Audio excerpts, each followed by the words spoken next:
À Kinshasa, dans un quartier paisible de Mont Ngafula, Bob et Stéphanie vivent avec leurs 4 enfants dans une maison qui, autrefois, résonnait de vie.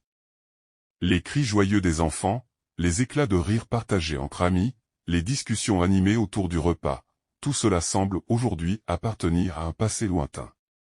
Bob, homme jovial et sociable, aimait recevoir ses amis les week-ends. 3 compagnons de longue date venaient régulièrement chez lui pour partager un repas, boire un verre et refaire le monde. Stéphanie, sa femme, était alors une hôtesse chaleureuse, attentive aux détails, toujours prête à cuisiner pour les invités et à s'assurer que tout le monde se sente bien. Mais quelque chose a changé. Lentement, presque imperceptiblement au début, Stéphanie s'est transformée.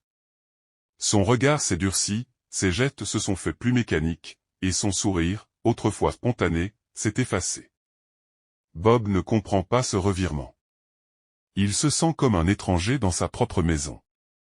Stéphanie ne supporte plus la présence de ses amis. Elle ne les salue plus, ne participe plus au repas, et surtout, elle a clairement exprimé son refus de continuer à cuisiner pour eux.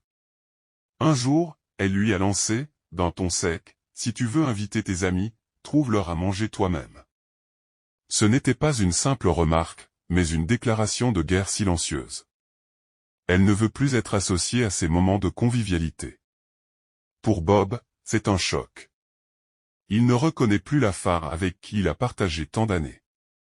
Elle va jusqu'à lui dire que s'il tient tant à recevoir chez lui, il n'a qu'à engager une femme de ménage. Ce n'est plus une question de fatigue ou de désaccord ponctuel, c'est une rupture dans leur mode de vie, dans leur complicité, dans leur intimité. Et cette intimité, justement, s'est effondrée. Cela fait maintenant un mois que Stéphanie refuse toute relation physique avec son mari. Elle évite ses gestes tendres, esquive ses regards, et s'enferme dans un mutisme glacial. Bob, blessé dans son cœur et dans son orgueil, ne sait plus comment réagir.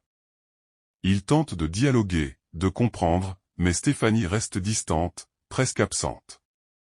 Le lit conjugal est devenu un lieu de solitude. Bob se sent rejeté, ignoré, comme s'il n'existait plus aux yeux de celle qu'il aime encore. C'est dans ce climat de tension qu'il décide, presque à contre-cœur, d'engager une femme de ménage. Il ne s'attendait pas à ce que cette décision bouleverse sa vie. La nouvelle venue s'appelle Grace. Jeune, discrète, efficace, elle s'intègre rapidement dans le quotidien de la maison. Elle ne parle pas beaucoup, mais son attitude est douce, respectueuse. Elle redonne un peu de lumière à l'intérieur de la maison. Bob, en manque d'affection, se laisse peu à peu séduire par cette présence apaisante. Ce qui n'était qu'une relation professionnelle devient une échappatoire émotionnelle. Grace l'écoute, le regarde avec attention, lui parle avec douceur. Bob se sent revivre. Il retrouve des sensations qu'il croyait perdues. Il commence à se rapprocher, à partager des moments volés, à construire une intimité parallèle. Et puis, un jour, Grace lui annonce qu'elle est enceinte. Ce jour-là, Bob sent le sol se dérober sous ses pieds. Il est pris dans un tourbillon de contradictions. D'un côté, il y a Stéphanie, son épouse, la mère de ses enfants, avec qui il a bâti une vie. De l'autre, il y a Grace, cette femme qui lui redonne le goût de vivre, mais dont la présence est désormais lourde de conséquences. Bob pense au divorce. Il y songe sérieusement. Il est fatigué, épuisé par le rejet, par le silence, par l'indifférence.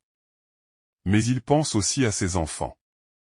À leur équilibre, à leur avenir, à ce que cette décision pourrait provoquer. Il est perdu, tiraillé entre le devoir et le désir, entre la fidélité et la renaissance. Dans cette maison pleine de silence, Bob erre comme une âme en peine. Il cherche des réponses, mais elles ne viennent pas.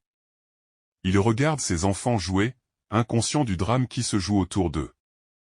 Il observe Stéphanie, toujours distante, et Grace, désormais enceinte, qui continue son travail avec une étrange sérénité. Bob sait qu'il devra faire un choix. Mais pour l'instant, il se contente de survivre, jour après jour, dans une maison où les murs semblent retenir leur souffle.